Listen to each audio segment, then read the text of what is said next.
Mechanical गुरु channel को subscribe कीजिए और बेल आइकॉन को दबाइए लेटेस्ट अपडेट पाने के लिए। हेलो दोस्तों, आज के इस वीडियो में हम एक Borg Warner automatic transmission gear box के बारे में बात करेंगे। बहुत से एफ क्लास व्हीकल्स में BMW से लेकर फोर्ड तक बहुत से बड़े बड़े ब्रांड्स ने इस ऑटोमेटिक गियर बॉक्स को अपनाया, अपने व्हीकल्स में लगाया है। तो आखिरी तक देखते रहिए वीडियो। अगर आपको जानना है कि Borg Warner automatic gear box कैसे काम करता है और इसमें ऑटोमेटिक गियर शिफ्टिंग आखिर कैसे होती है, यानी कि हाइड्रोलिक गियर शिफ्टिंग के बारे में भी इस वीडियो में हम बात करेंगे। मेरा नाम है अंकित, आप देख रहे हैं मैकेनिकल गुरु। चलिए शुरू करते हैं, आगे बढ़ते हैं। ऑटोमेटिक ट्रांसमिशन वाली व्हीकल्स वो व्हीकल्स होते हैं जिनमें गियर ऑटोमेटिक चेंज होते हैं, जहाँ पे कोई गियर लीवर को आपको चेंज नहीं करना पड़ता गियर शिफ्ट करने के लिए। और आज की डेट में बहुत से बड़े बड़े ब्रांड्स के ऑटोमेटिक व्हीकल्स हमको एक Borg Warner automatic gear box देखने को मिलेगा। तो एक Borg Warner automatic gear box में बेसिकली एक टॉर्क कन्वर्टर और एक एपिसाइक्लिक गियर ट्रेन, दोनों को अगर आप जोड़ देंगे, एपिसाइक्लिक गियर सेट को और एक टॉर्क कन्वर्टर, दोनों को अगर आप जोड़ देंगे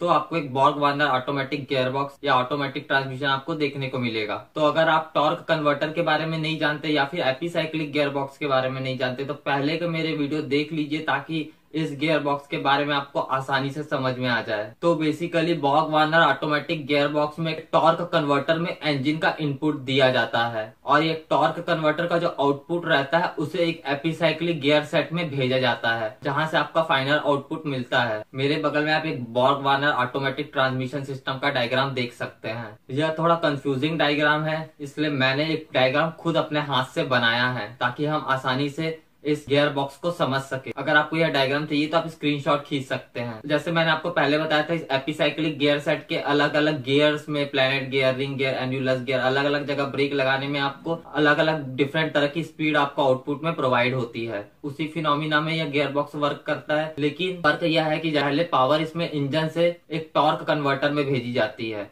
जिससे कि एक टरबाइन का रोटेशन होता है। फिर उस टरबाइन के रोटेशन से जो इस एपिसाइक्लिक गियर सेट का रिंग गियर है, यानी कि आउटर गियर है, जिसे हम एन्युलस गियर भी बोलते हैं, वह कनेक्ट रहता है। मैं आपको एक चीज बताना भूल गया कि एक Borg Warner automatic gear box में दो एपिसाइक्लिक गियर सेट का यूज होता है, एक टॉर्क कन्वर्टर और दो एपिसाइक्लिक गियर सेट का। तो जो टरबाइन है टॉर्क कन्वर्टर की, वो फर्स्ट एपिसाइक्लिक गियर ट्रेन के रिंग गियर को घुमाने का काम करती है, यानी कि उसके एन्युलस गियर में रोटेशनल मोशन प्रोवाइड कराने का काम करती है। यानी कि फर्स्ट एपिसाइक्लिक गियर सेट का एन्युलस गियर ड्रिवन गियर रहता है और आउटपुट जो आपको मिलता है वह सेकेंड एपिसाइक्लिक गियर सेट के प्लैनेट गियर के कैरियर से आपको मिलता है। यानी इंजन इनपुट गया टॉर्क कन्वर्टर में, टॉर्क कन्वर्टर से इनपुट जाएगा फर्स्ट एपिसाइक्लिक गियर सेट के रिंग गियर में और आपको आउटपुट हर केस में मिलेगा सेकेंड एपिसाइक्लिक गियर सेट के प्लैनेट गियर के कैरियर से या फिर आर्म के रोटेशन से। तो टॉर्क कन्वर्टर में जो टर्बाइन का रोटेशन हो रहा है उससे फर्स्ट एपिसाइक्लिक गियर सेट का रिंग गियर का रोटेशन हो रहा है,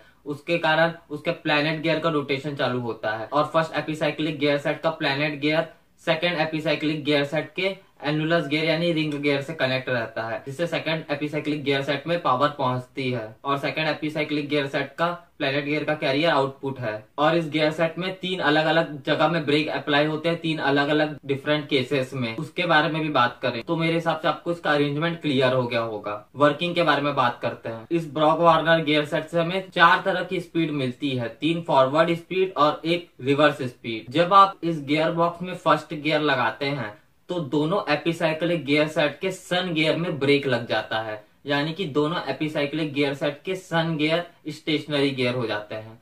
तो टॉर्क कन्वर्टर जो घूमता है उससे जो पावर पहुंचती है रिंग गियर में फर्स्ट एपिसाइक्लिक गियर सेट के, वह प्लैनेट गियर तक पहुंचती है, जिसके कारण प्लैनेट गियर का रोटेशन और रिवॉल्यूशन मोशन चालू होता है स्टेशनरी सन गियर के अबाउ। उसके बाद ये प्लैनेट गियर से पावर पहुंचती है सेकेंड एपिसाइक्लिक गियर सेट के रिंग गियर में, जहां से ये पावर फिर ट्रांसमिट होती है गियर सेट के प्लैनेट गियर में, जहां पे वो प्लैनेट गियर फिर रोटेशन और रिवॉल्यूशन मोशन स्टार्ट करता है स्टेशनरी सन गियर के अबाउट। फिर जो प्लैनेट गियर में जो पावर मिली सेकंड एपिसाइक्लिक गियर सेट के, वह आउटपुट पावर रहती है, वह हमें ड्राइव लाइन में मिल जाती है। तो ये हुई फर्स्ट गियर की बात। फर्स्ट गियर में हमने इनपुट दिया फर्स्ट एपिसाइक्लिक गियर सेट के रिंग गियर में, स्टेशनरी से दोनों सन गियर, दोनों एपिसाइक्लिक गियर सेट के सन गियर, और हमें आउटपुट मिला सेकंड एपिसाइक्लिक गियर सेट के प्लैनेट गियर के कैरियर से। अब सेकंड गियर की बात कर लेते हैं। जब आप सेकंड गियर लगाते हैं तब सेकंड एपिसाइक्लिक गियर सेट के सन गियर में बस ब्रेक लगता है। फर्स्ट एपिसाइक्लिक गियर सेट के जो सन गियर में ब्रेक लगा है वह रिमूव हो जाता है, जिसके कारण आपको स्पीड इंक्रीज हो जाती है आपको और फास्ट स्पीड मिलने लगती है। और डायरेक्ट गियर में, टॉप गियर के केस में, जैसे मैंने आपको पहले भी बताया है कि कहीं पे भी कोई ब्रेक अप्लाई नहीं होता, पूरा सिस्टम एक सॉलिड ड्राइव की तरह एक्ट करने लगता है। यानी कि जो इंजन की स्पीड है वह टरबाइन की स्पीड है और वही आउटपुट शाफ्ट की भी स्पीड है। अब हम रिवर्स गियर की बात कर लेते हैं। रिवर्स गियर में फर्स्ट एपिसाइक्लिक गियर सेट के प्लैनेट गियर के कैरियर में ब्रेक लगाया जाता है। यानी कि जो फर्स्ट एपिसाइक्लिक गियर सेट का प्लैनेट गियर का जो कैरियर है, जो कि सेकंड एपिसाइक्लिक गियर सेट के रिंग गियर से करेक्ट है, जिसके कारण motion second epicyclic gear set तक पहुंच रहा है, उसको रोक दिया जाता है। जिससे कि जो रिंग गियर घूमता है और प्लैनेट गियर क्योंकि स्टेशनरी रहता है, इसलिए सन गियर का जो मोशन होता है वह अपोजिट मोशन होता है फर्स्ट एपिसाइक्लिक गियर सेट के सन गियर का, और वही मोशन आपका आउटपुट मोशन रहता है। यानी कि आपकी गाड़ी में रिवर्स मोशन चालू हो जाता है होना। तो रिवर्स गियर में सिर्फ ब्रेक लगाया जाता है फर्स्ट एपिसाइक्लिक गियर सेट के प्लैनेट गियर के कैरियर में। फिर से रिवाइज कर लेते हैं। जब आप फर्स्ट गियर लगाएंगे तो दोनों सन गियर में ब्रेक लगाएंगे। First epicyclic gear set ring gear driven gear रहेगा, जो ड्राइविंग गियर रहेगा वो सेकंड एपिसाइक्लिक गियर सेट का प्लैनेट गियर रहेगा। जब आप सेकंड गियर लगाएंगे तो सिर्फ ब्रेक आप सेकंड एपिसाइक्लिक गियर सेट के सन गियर में लगाएंगे, इनपुट वही देंगे फर्स्ट एपिसाइक्लिक गियर सेट के रिंग गियर में, यानी कि वह ड्रिवन गियर रहेगा और ड्राइविंग गियर वही रहेगा सेकंड एपिसाइक्लिक गियर सेट का प्लैनेट गियर का कैरियर। और जब आप टॉप गियर लगाएंगे तो कोई ब्रेक कहीं पे भी अप्लाई नहीं होगा, पूरा सिस्टम एक सॉलिड ड्राइव की तरह एक्ट करेगा।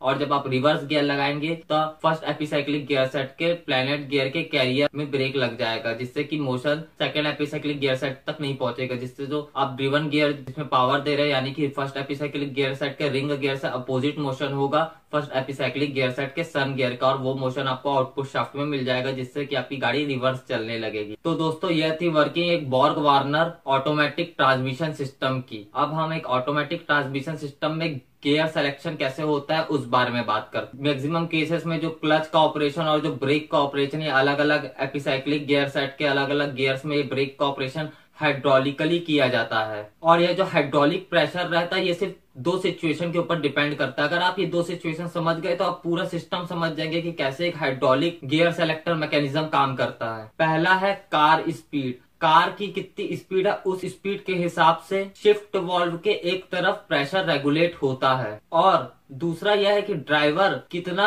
जोर से एक्सेलरेटर दबाया है, थ्रॉटल में कितना प्रेशर है, एक तरफ शिफ्ट वाल्व के प्रेशर रेगुलेट होता है। यानी कि शिफ्ट वाल्व के आप बोल सकते हैं एक तरफ जो प्रेशर रहेगा वो प्रेशर रहेगा कि गाड़ी किस स्पीड से व्हीकल चल रहा है, उस स्पीड के हिसाब से एक तरफ ऑयल का प्रेशर रहेगा। और शिफ्ट वाल्व के एक तरफ जिस हिसाब से आप एक्सेलरेटर दबाए हैं, कितना जोर से आप एक्सेलरेटर दबाए, उस हिसाब से प्रेशर एक तरफ इस शिफ्ट वाल्व के रहेगा। और ये जो प्रेशर का डिफरेंस है इसी के कारण आपका गियर सिलेक्शन होता है। तो देखते हैं कैसे होता है। एक शिफ्ट वाल्व की वर्किंग एक 2 स्पीड ट्रांसमिशन में कैसे होती है वो आप डायग्राम मेरे बगल में देख सकते हैं। अगर आप एक शिफ्ट वाल्व की वर्किंग एक 2 स्पीड ट्रांसमिशन में कैसे होती है वो समझ गए तो आप 3 स्पीड ट्रांसमिशन में कैसी होती है वो आप आसानी से समझ जाएंगे, मुझे बताने की जरूरत नहीं पड़ेगी। अब जैसे कि आप डायग्राम में देख सकते हैं, एक तरफ जो प्रेशर है वह रेगुलेट होगा कार की स्पीड जितनी रहेगी उस हिसाब से एक तरफ प्रेशर रहेगा इस शिफ्ट वाल्व के, और दूसरी तरफ प्रेशर रहेगा जिस हिसाब से